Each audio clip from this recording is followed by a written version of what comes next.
8 weeks ago, I used that title to speak with my usual audience. But I found that there is a lot more to that needs to be unpacked. And this was the subject of my discussion with Daddy when I was out of the country. And he graciously invited me to speak here today. So I held on to it again, and I believe that the verse that we have read to a very large extent explains it. Usually, every time I've been here, there's been a gentleman who would usually sit there. Daddy will remember him. He was my friend, Ademola Adeshino Ogunlano. It pleases God to call him home 10 days after his 60th birthday, but his death brought home the urgency of now. You know, we always have this assumption that we have forever and that we are going to be living for a long time. And in our assumption of immortality, we really remember the biblical verse that tells us to number our days. Numbering your days is a way of reminding you of the fact that you are mortal and you will at some point, hopefully in the fullness of time, in your dotage, go on to glory. But nobody guarantees the length of days. So there is always an urgency to now. And that urgency is what has forced me to take another look at where we are, because almost on a daily basis, Facebook will bring one memory of Ogunlano or the other to me, because we shared a lot in common. And I saw all the things that he applied himself to, the selfless life that he lived. But I also could not help but remember the fact that he had plans running into years from now. He was a perfectly healthy man. He never slept a day in the hospital, but he's gone. He's gone. I woke up yesterday to find news of another person gone. We were in university together. He also had plans. So it became clear to me that this illusion that forces us to keep postponing needs to be challenged. But our own situation as a people, more urgent attention, not reactions. Reactions come about when things happen and you quickly run away. Maybe somebody shoots a banger in here now, so we all react. You don't plan for reactions. You simply do what comes natural to you in that moment. But responses, on the other hand, are slightly different. Responses means that you have enough time to plan what you should do. At least you have sufficient time to act without panic and in a reasonable or reasoned manner, regardless of the situation that you are confronted with. I'll bring all of this to our scripture, because how does this concern us as a people? The totality of my life's focus is about securing a future for the Nigerian child. My own is completely selfish. I don't know you, but I know the children that I have at home. I know all the other children that are connected to me in one way or the other, and I look at that future and I am scared. So I looked at the totality of our situation, and this scripture came to mind. It was the story of the lepers that came to mind, because I found it disturbingly analogous to the Nigerian situation, even though we sometimes do not seem to realize just how much our situation is analogous to that in that story. We are the lepers. Let me let that sink in. We are the lepers in that story. If you notice, I didn't say I am. I didn't say you are. I said we are the lepers. Nobody is born leprous. Leprosy is acquired after birth. I know you all tell yourself one very common lie. The commonest lie in Nigeria is your claim to citizenship. You tell yourselves that you are citizens, but it is a lie. It is only those who enjoy the immunity of impunity that are capable of enjoying Nigeria. If you do not have impunity, the capacity to live above the ambit of the law, you are a leper. Lepers were taken before the court in Abuja. Just, I think, a couple of days ago. Or was that yesterday? No, it was on Friday. They took lepers to a court in Abuja. And you know by law, if you go to the book of Leviticus, lepers are treated as being separate. Because if they were not separate, they should have equal access to justice. And I am sure that nobody should be required to tell a judge who is sworn to protect the weak that those are citizens, if they were citizens. Once upon a time, there was the delusion of citizenship in Nigeria. And that was before the leprosy of immunity or impunity meant that those who should be above the law are within the city gates. They are out, they are inside the city limits. Inside, they are in the city. The lepers, they were at the gate. Those are the ones excluded by society. And if you thought that was all, I'll remind you that those who were killed at Lekki Toll Gate, they were also lepers. That is why the society has continued to pretend that they did not exist, in spite of a judicial pronouncement of a massacre. So, lepers. The theme of leprosy, I know it might sound shocking to you, but the reality is that what makes the Nigerian a leper is the fact that he is excluded. The only thing that includes everybody is the rule of law. When the law does not rule, when you have exceptions, those exceptions can only be explained by something. Okay. If we ask ourselves, exactly what is the effect of leprosy? One of the first things that you notice with leprosy is that the leper's digits begins to fall off. So his capacities becomes limited. He can't even, Yorubas have a proverb, they say, abere bolo adete odete. It means that the needle fell off from the leprous finger. And now, he has no way of picking it up. So it becomes a quandary. That is the situation with the Nigerian. You go abroad, you are separated. They separate you at airports. Within Nigeria, the policeman looks at you like our dishonorable mascot. He looked at a boat driver. The average boat driver in Nigeria is a university graduate.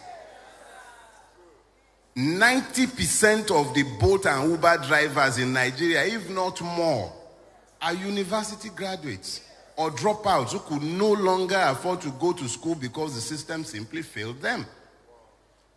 And then a person who says that he's a sworn representative. And you know the beauty of that situation? For a long time, lepers have had difficulties in identifying themselves in Nigeria. You have the lepers of Yoruba Ronu, who thinks is different from the lepers of Biafra. And then you have the lepers of Katsina, the Fulani peasant, who you will blame for all the woes of the South. So the lepers have had difficulties identifying themselves, and they have been busy fighting in the army of their enslavers. Now, mascot, who assaulted the boat driver, is Igbo. In the hierarchy of Nigerian impunity, The Igbo man is the lowest in that hierarchy, unfortunately so. But that is the reality. If that guy, mascot, if he was an Hausa or a Fulani man, we would not be united in condemnation of his evil. We would have been distracted by his ethnicity or religiosity, and we would have been debating that. If the king of Nigeria, who is sat within the city limit in Aso Rock, were to be a man from the Delta, when they brought the lepers to court in Abuja on Friday, Arewa would have gone crazy. But we have Mumu, Muslim. Nobody can preach about it, and everybody is suddenly silent. Let me say this.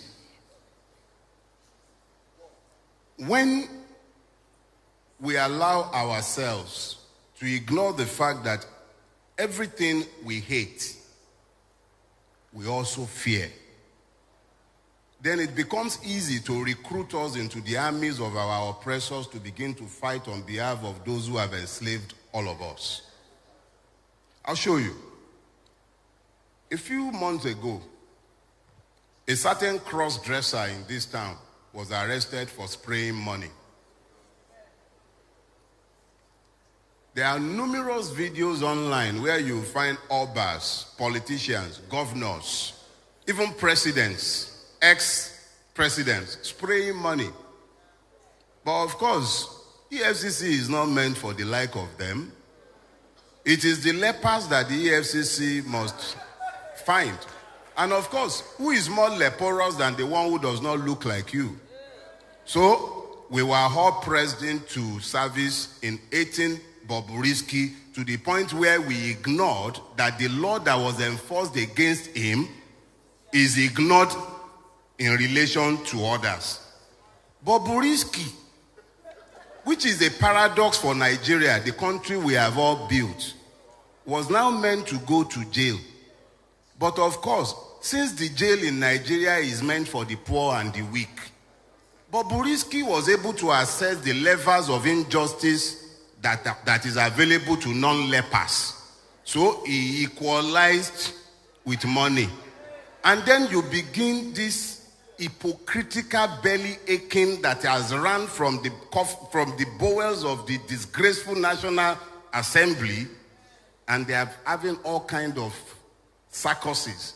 And we are all entertained, and we ignore that if it was available to the person we don't like, in relation to which we are now bleating, it was available to the murderers who could afford it. It was available to the armed robbers who could afford it. It was available to the kidnapper who could afford it. It was available to each and every one of the persons who could either afford it or who are members of the non-leprous class, whom the class is punishing and are sent to Kirikiri or other correctional or in-correctional centers. The important thing that we all need to understand in this case is that there is a commonality to this affliction that we forget when we convince ourselves to embrace the hatred by which we have been divided. Who are the Syrians? At least, I think by around verse 5, they start telling us about how the Syrians tents were there. So, who are the Syrians? The Syrians are your fears. The Syrians are the hatreds. All the things that you have used to divide yourselves, those are the Syrians. Everything that we desire as a collective, because I doubt that there is anything the Yoruba wants that the Igbo man does not want, or that the Ijaw man does not want, or that the Fulani man would dislike. We all want the same thing, but we are failing to see the commonalities. The Syrians represent our fears. Everything we desire is at the other side of our fears. Your fears also encapsulate your hatred. Like I said earlier on, it is impossible to love something and hate it. But you cannot ever fear anyone or thing without hating that thing. It is only God that you may fear, and I say this myself and Daddy have had this discussion before. The proper word is not fear. You don't fear God. You reference him. Is referential awe. Respect, deep respect for his capacities, because it comes from you knowing him. You know what he can do. So you respect, venerate him. You don't fear God. It is reference, not in the fear of you are trembling. Even if you tremble before God, it's out of reference, not out of fear of injury. So let us be clear that everything that we seek is at the other side of our fears, of our hatred. If you look at 2 Timothy chapter 1 verse 7, to be specific, that's 2 Timothy chapter, it says, for God has not given us a spirit of fear, but of power and of love and of a sound mind. You know, it is impossible for you to have the soundness of your mind and embrace hatred. It is impossible. It is simply impossible. If you have retained the soundness of your mind, the only thing that might happen to you when you are confronted with a phenomenon is curiosity. You are curious. That's why you see Oyibo, when they run into something strange, they want to capture that thing, they want to study it. You know what we will do? If we are not casting and binding, we are finding the kumo with which we will kill that thing, because we are fearful. We have embraced the spirit of fear. And that spirit of fear also predisposes us to hatred. So anything that does not look like us, we are afraid of it. And we cover our fear with the veneer of hatred, because it's easier to confess hatred than to confess ignorance.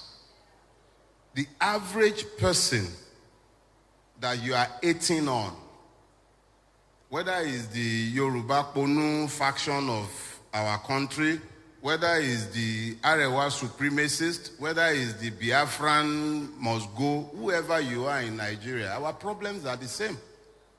Exactly the same.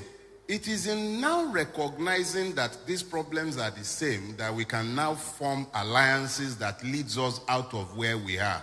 If you've ever seen ants, thank you. When you see ants in floods, when there are floods, you find that ants build bridges.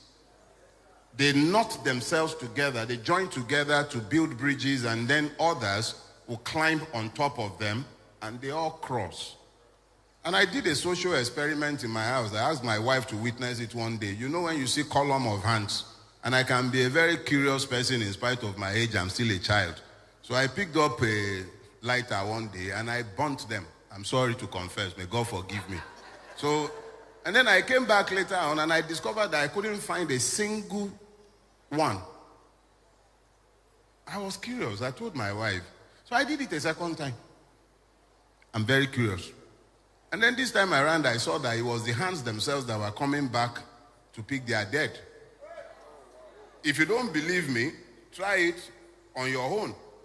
But even more curiously, this morning, a friend sent me a scientific fact. Something said by Sir David Attenborough, and I want to share it with you so that I'll further explain this theme of finding common purpose. Sir David Attenborough said this. He said, biologists say that trees are social beings. They can count, learn, and remember. They nurse sick members, warn each other of danger by sending electrical signals across a fungal network. And for reasons unknown, keep the ancient stumps of long-felt companions alive for centuries by feeding them a sugar solution through their roots. I'll share this with Daddy. That's Sir David Attenborough, one of the foremost nature scientists in the world.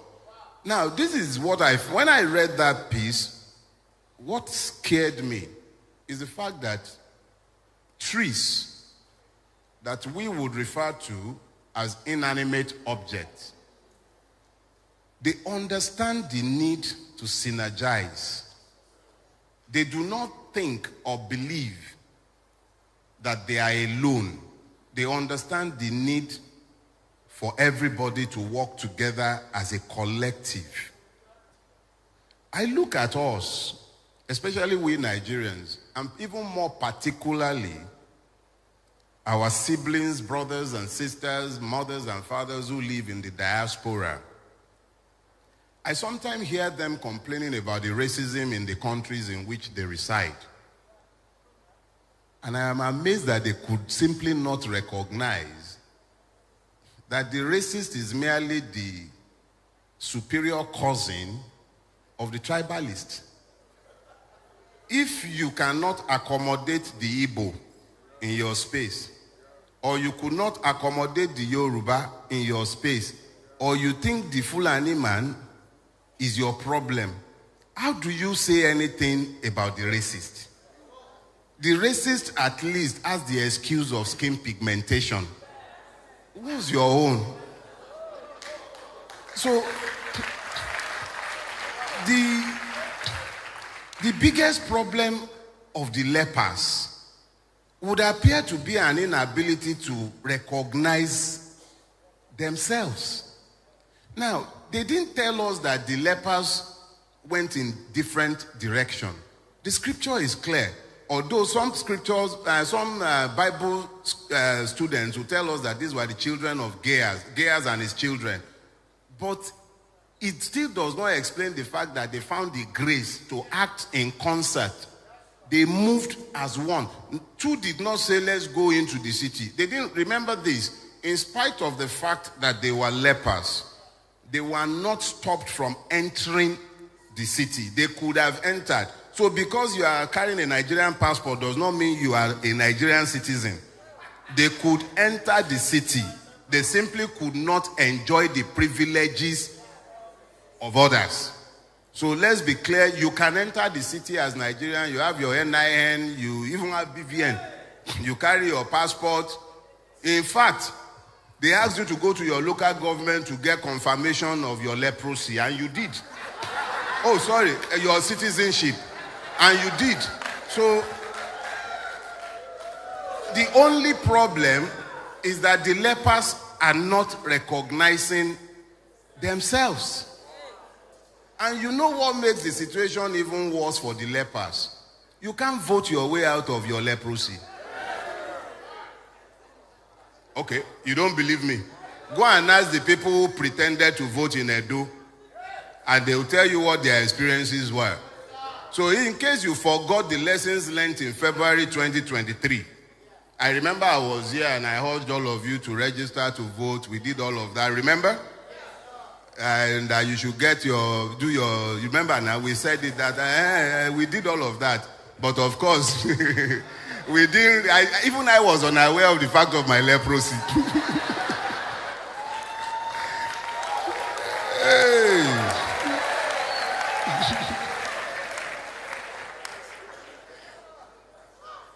See, the fact of our situation is that everything that we desire is on the other side of our fear. That your fear and the hatred you sometimes harbor, they're twins. If you would instead focus on the fact that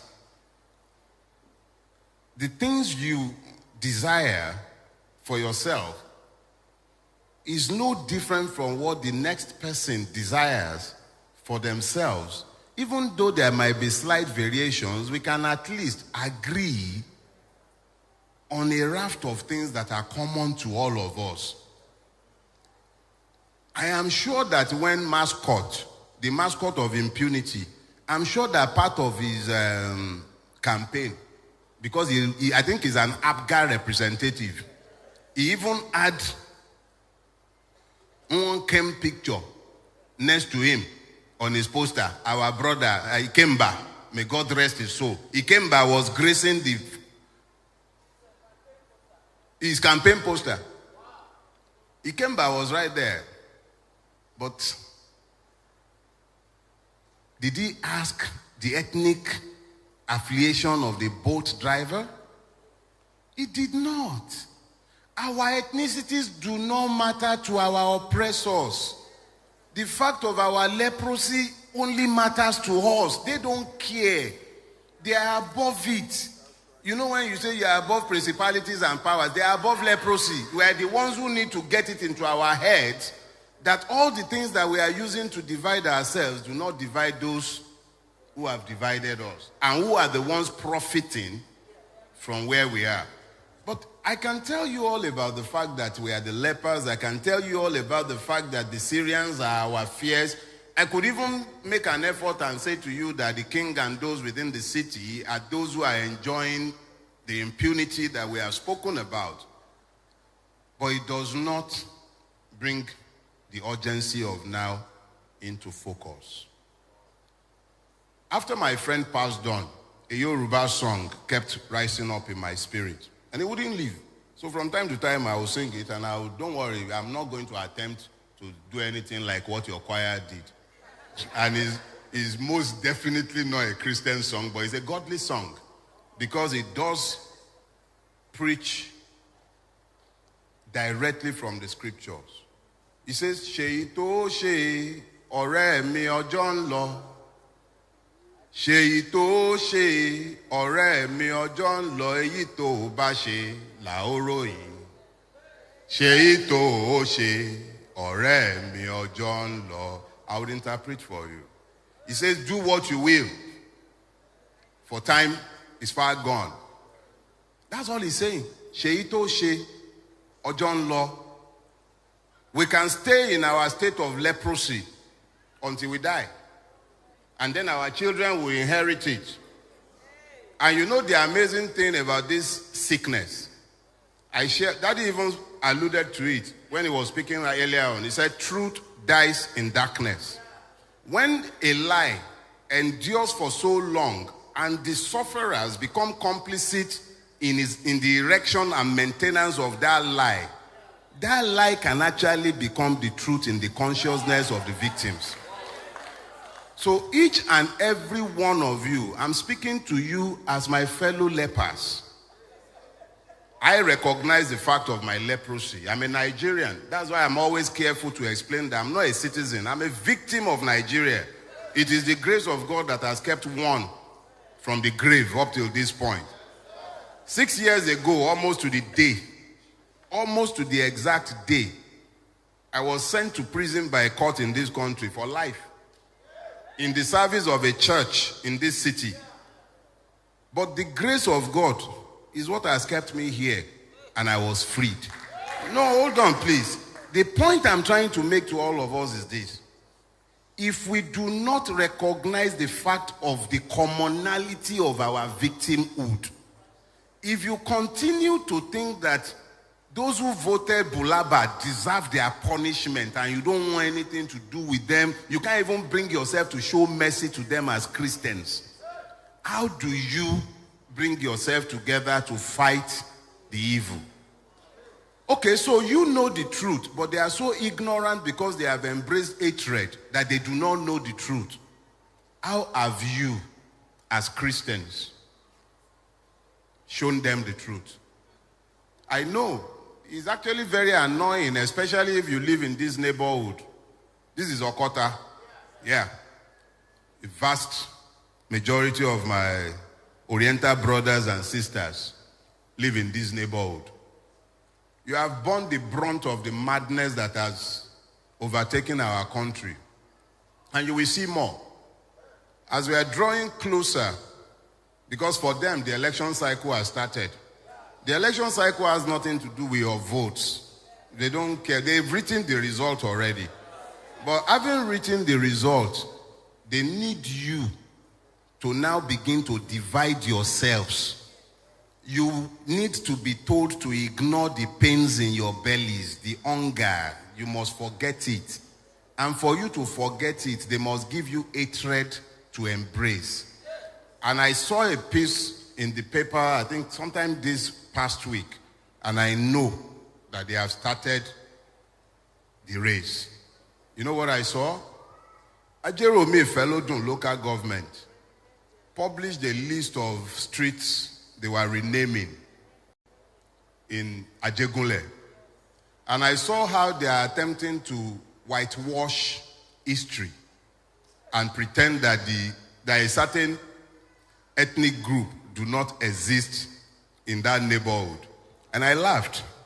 But I also know that it will require the complicity of good men and women who elect to embrace hatred for that madness to endure.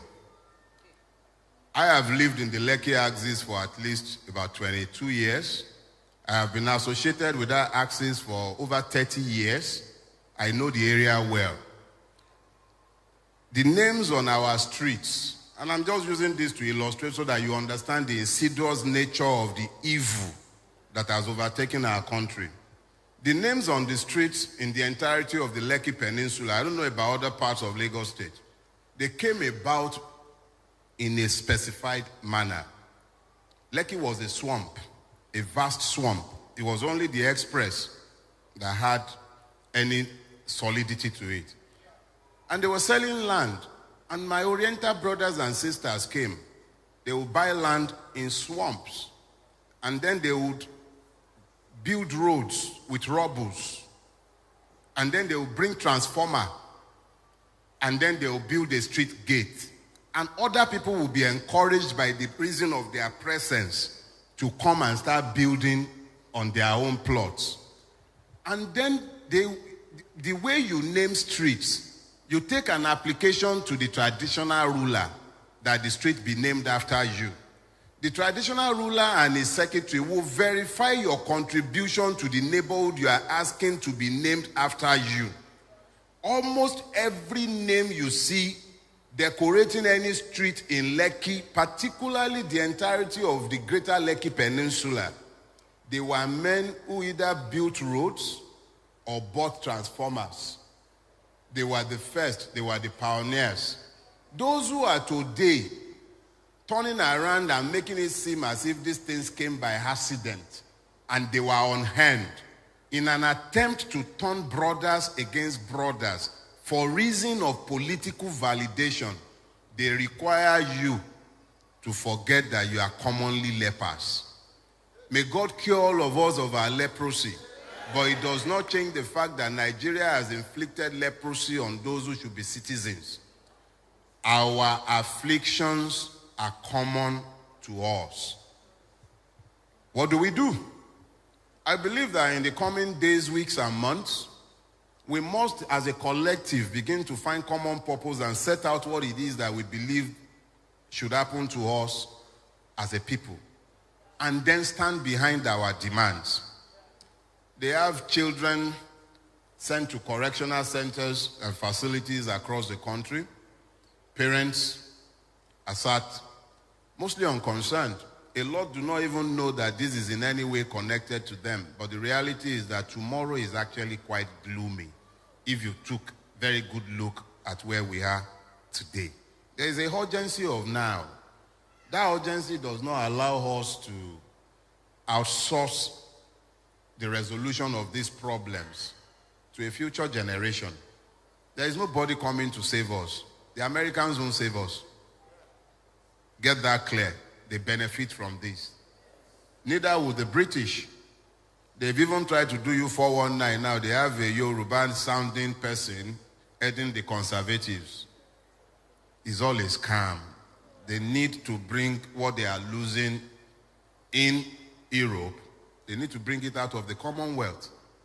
So everything that has happened to us, you will not hear any one of the beneficiaries speak on our behalf. Have you heard any condemnation from the European Union? Have you heard anything from Britain? Have you heard anything from America? A long time ago, we were busy naming streets after American diplomats, thinking that salvation was coming from abroad. Salvation is not coming from abroad. I also assure you that Daddy will lead you in prayers, but we also need to act. Without acting, prayers are, I'm sorry to say, useless. God will do what God will do. But men must do what men will do. And in our own case, if we stay here, we perish. It's not really just Bible speak. It's the reality. Our situation is dire. We need to find the commonality of our affliction and then find common ground and common purpose. I'm on a church pulpit, so I am careful not to offend certain sensibilities. But let me also say this. May the tribe of Pastor Ayedogbon increase. When the Church of Christ becomes complicit in the emasculation and oppression of the people of God, that becomes a very scary time in which to live. But the Church of God is not limited to this physical building. The Church of God, each and every one of you, what do you do in your private space? How have you communicated the need to act as one in your private space? Do you even understand the urgency of where we are in your private space? We can wait for prayers, we can fast and pray, but if we do not act, nothing will change. We are the ones who will save us, and we really don't have time again. And just like I'm saying we don't have time again, the timekeeper in front of me has also informed me that my time is up. But my time might be up. I will not leave without telling you this one more time. Eshe itema ashe, ojon law, do what you have to do. It will not always be convenient. But if you are convinced it's the right thing to do, do it. May God bless you.